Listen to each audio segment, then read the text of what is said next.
Qida təhlükəsizliyi haqqında qanuna əsasən, qida və yem məhsullarının istehsalı və emalı ilə məşğul olan qida subyektləri öz obyektlərində HACCP-a əsaslanan prosedurları tətbiq etməli və qida təhlükəsizliyinə daxili nəzarət sisteminə malik olmalıdırlar. Agentlik tərəfindən müvafiq qida obyektlərində aparılan planlı yoxlamalar zamanı müəssisələrin HACCP sisteminin tətbiqi vəziyyəti yoxlanılır, aşkar edilmiş uyğunsuzluqların aradan qaldırılması ilə bağlı icrası məcburi göstərişlər verilir. Bəs HACCP sistemi nədir və necə tətbiq olunur? HACCP təhlükənin analizi və kritik nəzarət nöqtələri sistemi ümumiyyətlə 7 prinsipdən ibarətdir və 12 addımdan ibarətdir. Birinci prinsip olaraq mümkün ola biləcək ehtimal olunan müəssisələrdə bütün təhlükələrin, potensial təhlükələrin ümumiyyətlə identifikasiyasıdır, qeydiyyata alınmasıdır. Daha sonraki mərhələdə ola biləcək bütün təhlükələrə qarşı kritik nəzarət nöqtələri, onların içərisindən əhəmiyyətli olanlar kritik nəzarət nöqtəsi olaraq seçilib ayrılır.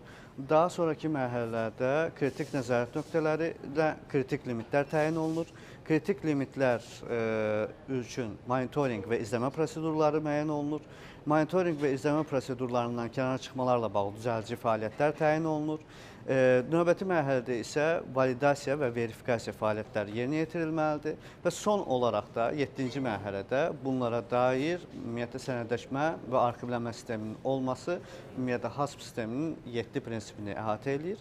7 prinsip ümumilikdə qida təhlükəsizliyi, qida zənciri boyunca bütün müəssisələrə, yəni müxtəlif üsullarla da tətbiq oluna bilər.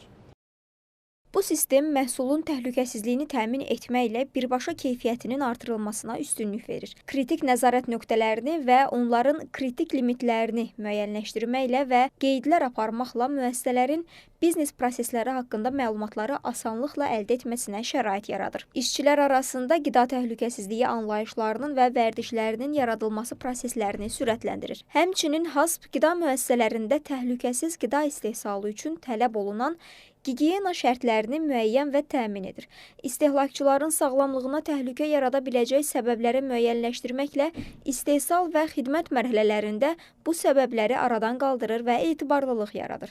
Bu sistemin tətbiqi üçün isə Qida Təhlükəsizliyi İnstitutu müxtəlif xidmətlər təklif edir.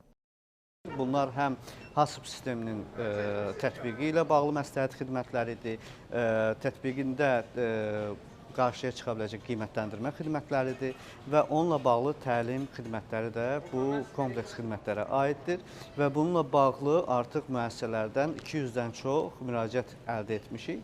Sahibkarlar HACCP mövzusunda keçirilən təlimlərdə iştirak etmək və ya məsləhət xidmətlərindən yararlanmaq üçün info@afsin.gov.az elektron poçt ünvanına məktub göndərə və ya 1003 çağrı mərkəzinə zəng edə bilərlər.